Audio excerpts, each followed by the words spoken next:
কাগজ কলম নিয়ে হিসেব মেলাতে ব্যস্ত ফুটবল প্রেমীরা। প্রিয় চ্যাম্পিয়ন্স লিগ আবির্ভূত হচ্ছে নতুন চেহারায়। কেমন হবে ফরম্যাট, কয়টা দলই বা খেলবে, শেষ মুহূর্তেও নানা প্রশ্ন উকি দিচ্ছে সবার মনে। এতদিন ৩২ দল ও গ্রুপ পর্ব দিয়ে শুরু হতো চ্যাম্পিয়ন্স লিগ। প্রতিটি গ্রুপে থাকত ৪ দল। হোম ও অ্যাওয়ে ভিত্তিতে একটা দল মোট ৬টি ম্যাচ খেলত সেই গ্রুপ পর্বে। ৮ গ্রুপের সেরা ২ দল খেলত রাউন্ড অফ 16-এ, এরপর কোয়ার্টার, সেমি এবং ফাইনাল।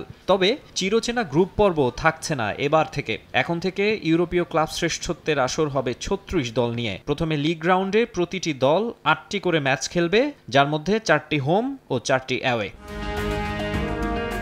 লিগ স্টেজের এই ৮ ম্যাচে ৮ ভিন্ন প্রতিপক্ষ পাবে প্রতিটি দল। 4টি সিডিং পট থেকে নির্ধারণ হবে অপোনেন্ট। লিগ পর্বের শীর্ষ ৮ দল সরাসরি নকআউটে কোয়ালিফাই করবে। ৯ থেকে ২৪ নম্বরে থাকা ক্লাবগুলোকে ২ লেগের প্লে অফের মধ্য দিয়ে রাউন্ড অফ 16-এ খেলা নিশ্চিত করতে হবে। এরপরের ক্লাবগুলো হবে এলিমিনেটেড। ইউরোপা লিগেও অংশ নিতে পারবে না তারা।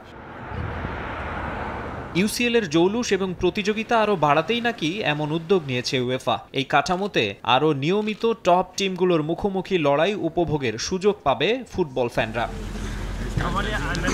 যদিও উয়েফার এই নিউ লুক ইউসিএল নিয়ে রোমাঞ্চিত হতে পারছেন না অনেক ফুটবলারই। আগে যেখানে গ্রুপ পর্বে প্রতিটি দলকে খেলতে হতো ৬ ম্যাচ, এখন সেখানে লিগ পর্বে ম্যাচ সংখ্যা ৮টি। নকআউট পর্বেও রয়েছে বাড়তি ২ ম্যাচ। বাড়তি ম্যাচ নিয়ে খেলোয়াড়রা কি ভাবছেন তা কেউ জানতেও চায়নি। আসলে আমাদের মতামতের কোনো মূল্য নেই, কিন্তু সবাই সব জানে। এগুলো নিয়ে বলতে বলতে ক্লান্ত আমরা। মৌসুম জুড়ে ঘরোয়া লিগ, টুর্নামেন্ট, ফিফা ক্লাব বিশ্বকাপ, জাতীয় দলের খেলা রীতিমতো হাঁপিয়ে উঠছেন ফুটবলাররা।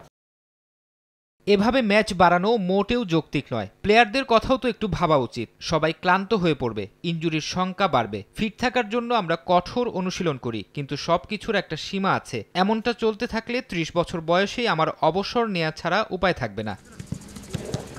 আপাতত এই ক্ষোভ সরিয়ে রেখে মাঠে নামা ছাড়া উপায় নেই বেকার আকানজিদের। ক্লাব ফুটবলকে আর্থিকভাবে আরও লাভজনক করতে কয়েক বছর আগে ইউরোপিয়ান সুপার লিগ নামে ভিন্ন এক ইভেন্ট আয়োজনের চেষ্টা করা হয়েছিল, যেখানে নেতৃত্বে ছিলেন Real Madrid, Barcelona, Juventus, Manchester United, লিভারপুলের শীর্ষ কর্তারা। ইউএফার বিরোধিতায় পরে যা বিদ্রোহী লিগ নামে আখ্যা পায়। তবে ইউসিএল এর পরিবর্তিত কাঠামোতে সেই ইএসএল এর ছায়াই খুঁজে পাচ্ছেন বিশ্লেষকরা।